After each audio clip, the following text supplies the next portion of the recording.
আজকে আমি আপনাদেরকে যা বলতে যাচ্ছি, take me and yourself seriously.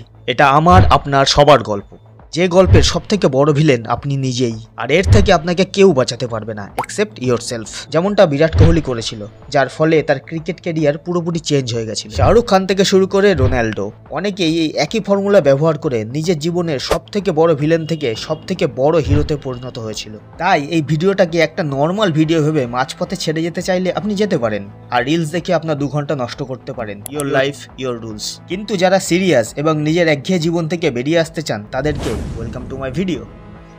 আপনাদের একটা নর্মাল দিন কেমন ভাবে কাটে? Let me guess. সকালে ঘুম থেকে উঠেই মোবাইল নিয়ে ঘন্টাখানেক কেটে যায়। ফেসবুক চেক করা, হোয়াটসঅ্যাপ চেক করা, ইনস্টাগ্রাম চেক করার পর স্নান করে কিছু খেয়ে বেরিয়ে পড়েন। সেটা স্কুলে হোক, কলেজে হোক, অফিসে হোক, অথবা আড্ডা দেওয়ার জায়গা, যাই হোক না কেন। লক্ষ্য করে দেখবেন আপনি প্রতিদিন সেম রাস্তায় ট্রাভেল করেন, সেম জায়গায় গিয়ে সেম কাজ করেন, সেম মানুষদের সাথে দেখা হয়, যাদের সাথে সেম কথাবার্তা হয়। কাজ বা আড্ডা শেষ হলে সেম রাস্তা দিয়ে বাড়ি ফিরে বিছানায় মোবাইল নিয়ে সেম ভিডিও স্ক্রোল করতে করতে খাওয়া দাওয়া করে ঘুমিয়ে পড়েন। এই সেম রুটিন যে কত বছর ধরে চলছে আর কত বছর পর্যন্ত চলবে তা কেউ জানে না। এর মধ্যে কমন কি আছে বলেন তো? আমি বলছি, সেম মানুষ, তাদের চিন্তাভাবনা, আপনার চিন্তাভাবনা, প্রতিদিনের একই কাজ, একটাই রাস্তা, সেম হ্যাবিট ইত্যাদি আরও অনেক কিছু। আপনার লাইফ একটা কম্পিউটার প্রোগ্রামের মতো সেট হয়ে গেছে। এখানে আপনাকে কিছুই করতে হচ্ছে না, যা হচ্ছে সব অটোমেটিক। বিরাট কোহলি বলেছিলেন, আমার হ্যাবিট ও রুটিনে কোনো সিরিয়াসনেস ছিল না। খাওয়া দাওয়া এবং ফিটনেসে আমি ডিসিপ্লিন ছিলাম না। এখন আমার বিশ্বাসই হয় না যে ওটা আমিই ছিলাম। আমার এখন মনে পড়ে IPL 2012 আমার জন্য খুব একটা ভালো যায়নি।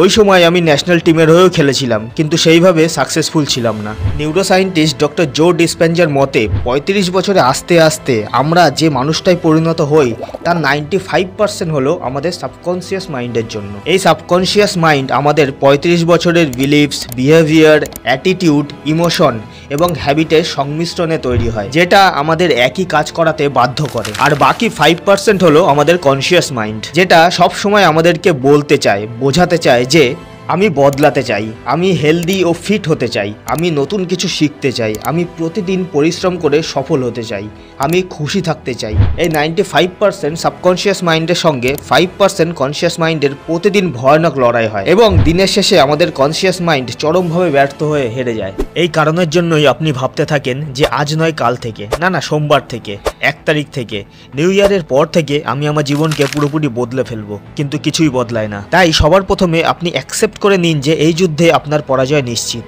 আপনি আপনার সাবকনশিয়াস মাইন্ডকে এভাবে হারাতে পারবেন না। আপনার গাড়ির ড্রাইভার হলো আপনার সাবকনশিয়াস মাইন্ড। সে যেখানে আপনাকে নিয়ে যাবে, আপনাকে সেখানেই যেতে হবে। তাহলে সলিউশন কি? সলিউশন হলো, যার সাথে আপনি লড়াইয়ে জিততে পারবেন না, তার সাথে লড়াই না করাই ভালো। এখন আপনি ভাবছেন, লড়াই না করলে আমি জিতবো কিভাবে? অবশ্যই জিততে পারবেন, তবে যুদ্ধ না, বন্ধুত্ব করে। আপনাকে আপনার সাবকনশিয়াস মাইন্ডের প্রোগ্রামিংকে চেঞ্জ করতে হবে।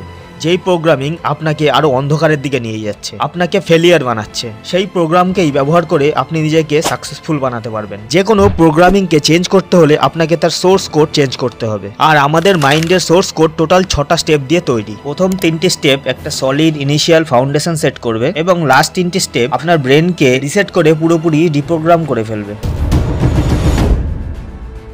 বিরাট কোহলি বলেছিলেন, একদিন সকালে ঘুম থেকে ওঠার পর যখন আমি নিজেকে আয়নায় দেখলাম, তখন নিজের প্রতি ঘৃণা হচ্ছিল। আমি নিজেকে বললাম যে তুই ইন্ডিয়ান ন্যাশনাল ক্রিকেট টিমের একজন প্লেয়ার, এইভাবে আর কতদিন চলবে? এরপর থেকে সবকিছু বদলাতে শুরু করে। বিরাট কোহলির আগে অন্য কোনো ইন্ডিয়ান ক্রিকেট প্লেয়ার এই লেভেলের ফিটনেস কখনো অ্যাচিভ করতে পারেনি। বিরাট ক্রিকেটের একটা নতুন অধ্যায় শুরু করে দিয়েছিল।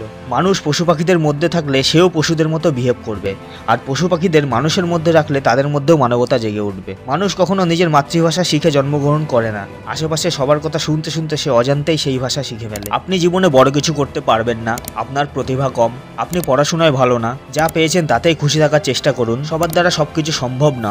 এই কথাগুলিকে যদি আপনি সত্যি বলে মনে করেন, তবে জেনে রাখুন আপনি একটা রোবটে পরিণত হয়ে গেছেন।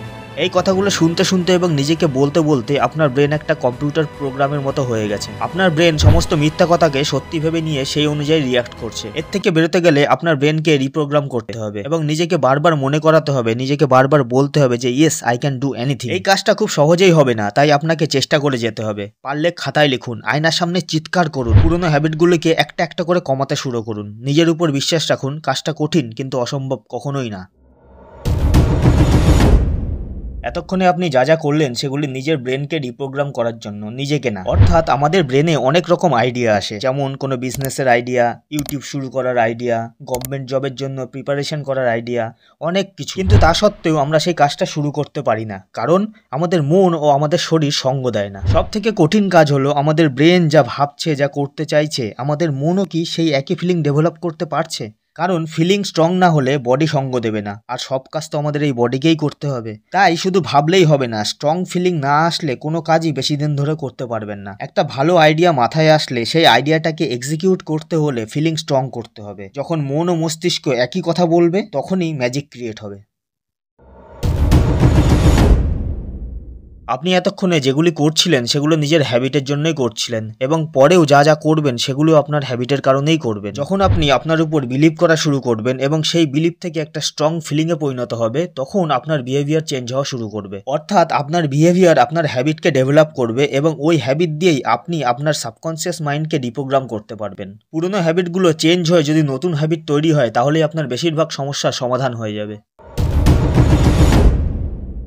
এবার দরকার মাইন্ডকে হার্ড রিসেট করে রিপ্রোগ্রাম করার। আমরা যে কথাগুলো ভাবি বা যে কাজগুলো করে থাকি সেগুলি খারাপ বা ভালো হতে পারে, কিন্তু আমাদের মাইন্ডের কাছে কোনো কথাই নেগেটিভ বা পজিটিভ হয় না। আমাদের সাবকনশিয়াস মাইন্ড সব কথাই সত্যি বলে মেনে নেয়। এর ফলে আমাদের ভালো হবে না খারাপ হবে তাতে আমাদের মাইন্ডের কোনো যায় আসে না। আমরা যদি সারাদিন মনে মনে ভাবতে থাকি আমি এক্সারসাইজ করব না, আমি পড়াশোনায় ভালো না, আমি সকালে উঠতে পারবো না, আমার দ্বারা কোনো কাজ হবে না, তাহলে আমাদের ব্রেন এইসব কথাগুলিকে সত্যি বলে ভেবে নেয় এবং সেইভাবে রিয়াক্ট করে। লেজেন্ডারি মার্শাল আর্টিস্ট ব্রুস লি বলেছিলেন, কখনো নিজের সম্পর্কে নেগেটিভ কমেন্ট করবেন না। শব্দের মধ্যে জাদু আছে যা আপনার বডি ও ব্রেনকে প্রভাবিত করে। তাই নিজের সম্পর্কে কি বলছেন বা ভাবছেন সেই ব্যাপারে লক্ষ্য রাখুন। লাইফ চেঞ্জ করতে হলে সবসময় নিজেকে পজিটিভ রাখুন। মাথার মধ্যে যত নেগেটিভ চিন্তা আছে সবগুলিকে পজিটিভ শব্দ দ্বারা রিপ্লেস করুন। যেমন ক্যান নটকে রিপ্লেস করুন yes I can do it, ব্যাডকে রিপ্লেস করুন I am a good student, ফেলিয়ারকে রিপ্লেস করুন আই উইল বি সাকসেসফুল, উইককে রিপ্লেস করুন আই এম ট্যালেন্টেড, আগলিকে রিপ্লেস করে বলুন I am a good looking boy, ডিপ্রেসডকে রিপ্লেস করে বলুন I am happy and confident. খেয়াল রাখবেন পজিটিভ অ্যাফার্মেশনের সময় বেশি বড় বড় কথা বলবেন না বা ভাববেন না, বেসিক থেকে শুরু করবেন। যা যা বলছেন বা লিখছেন সেই কথাগুলিকে পুরোপুরি বিশ্বাস করবেন। রাতে ঘুমানোর আগে এবং সকালে ঘুম থেকে ওঠার পরে এই পজিটিভ কথাগুলো লিখুন এবং উচ্চারণ করে বলুন পুরো বিশ্বাসের সাথে। পজিটিভ অ্যাফার্মেশন প্র্যাকটিস করার পর নিজেকে পরিবর্তন করার জন্য নিজেকে যেই কথাগুলো বললেন সেগুলিকে প্রমাণ করার চেষ্টা করুন। যেমন আপনি নিজেকে বললেন যে I am a good student, তারপর কিছুটা সময় পড়ার পিছনে দিন। যদি বলেন I am a good boy, তাহলে কিছু ভালো কাজ করার চেষ্টা করুন। হেলদি হতে চাইলে এক্সারসাইজ করার চেষ্টা করুন। যেমন কথা তেমন কাজ, এই দুটো জিনিসকে কম্বাইন করলে আপনি জীবনে যে কোনো লক্ষ্য অ্যাচিভ করতে পারবেন।